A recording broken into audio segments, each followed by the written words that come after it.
look at that thing. That can't be street legal. Wow, this fugitive didn't come to play. Watch out. These escorts are packing. Let's take them out. Ugh.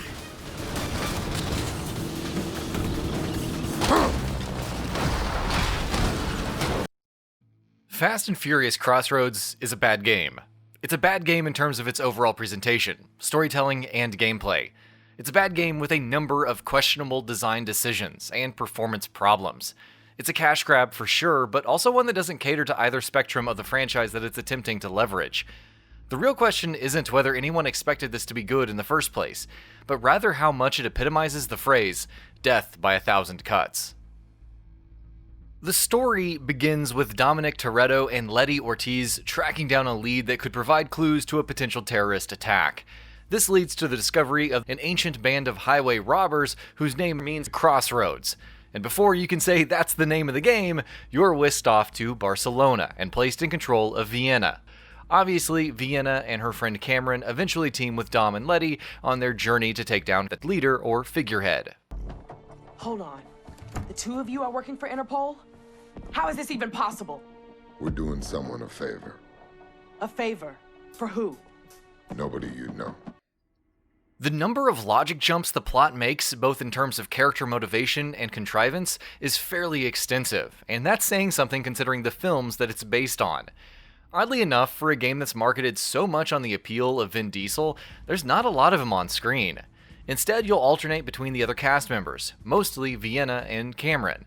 And while the voice actors try their best, the jarring dialogue and inane plot twists do them no favors. Do yourself a favor and don't quit the game after a cutscene. You'll just have to watch it all over again before playing a mission. And no skipping allowed. Enjoy the rest of your evening. Fast and Furious Crossroads plays like an arcade racer, but even that feels disingenuous. It's too busy jamming mechanics that are at odds with its fast-paced racing. Using a grappling hook to pull gas tanks off of a flamethrower touting armored vehicle in the opening mission should be fun. However, it's just a throwaway mechanic with some boring button mashing and chaotic fumbling. There are a lot of these throwaway missions in the game, from hacking other vehicles by using, get this, a Wi-Fi router attached to the roof of your car, to sideswiping foes and scoring Burnout-style takedowns. All of the gameplay happens from the driver's seat, while the story plays out in extensive cutscenes that drone on and on. Due to this approach and the general haphazard storytelling, any sense of narrative transition is eventually tossed aside. One moment you'll meet with Letty, who mentions stealing some unmarked cars, and the next, you've already stolen the cars and need to escape from some corrupt cops at night.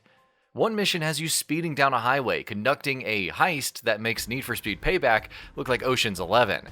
And when that's done, suddenly you're in Morocco, and sign up with Interpol to go undercover, shooting the breeze about which cars to take before being saddled with a dinky old van. This is after an important character dies during the previous heist, by the way.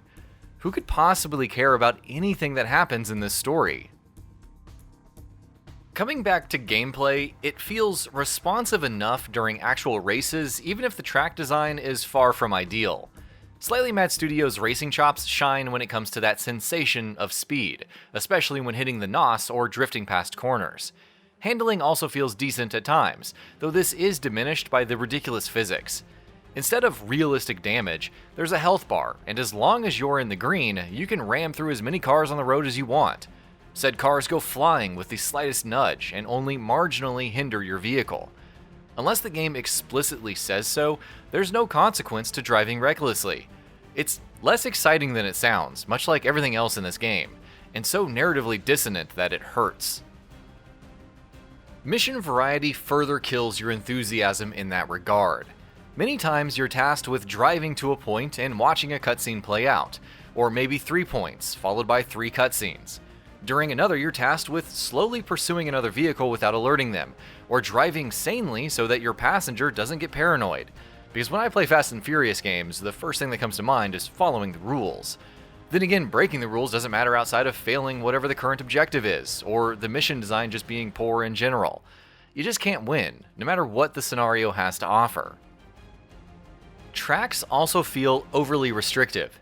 You can go off-road, sure, but most times the game wants you to follow a set path with very few alternate routes in the process. It also doesn't help that most of the levels look and feel like the same boring roads again and again. At one point, Vienna even sarcastically comments on driving through the same roads in Barcelona during different missions. And you thought Bungie's destiny was super obvious when it came to recycling content. In terms of visuals, Crossroads doesn't look very good by today's racing game standards. I don't usually care that much about graphics, but it has no business looking like this while outputting such shabby performance. Textures and character models look last generation, until you remember racing titles like Gran Turismo 6 that looked and played way better. Facial animation in cutscenes is fairly wooden, causing a stoic Dom in the movies to look plain stiff here. The lack of options for customizing the graphics is also disappointing, but expected. Outside of stuttering in cutscenes and an infinite loading bug that necessitated a restart, I didn't really encounter too many bugs. The music and sound effects here are fine, nothing exceptional, and certainly not worth going out of your way for. I wish I could tell you how the multiplayer was, but it's dead on arrival, with no matches to be found.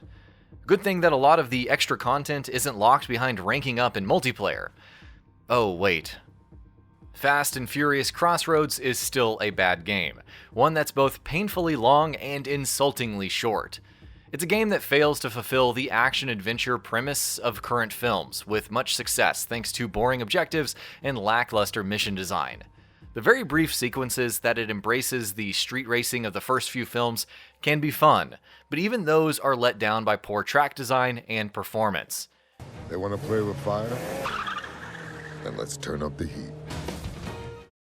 If this had been a Need for Speed Underground style clone with a semi-open world structure focused more on racing and building rivalries, then one could at least stick with the racing. Alas, Fast and Furious Crossroads strives for loftier heights and falls that much harder as a result. And that about does it for this video. If you enjoyed what you watched and want to see more from Gaming Bolt, you can always hit that subscribe button and turn on the bell icon next to it. That way you will never miss any of our videos.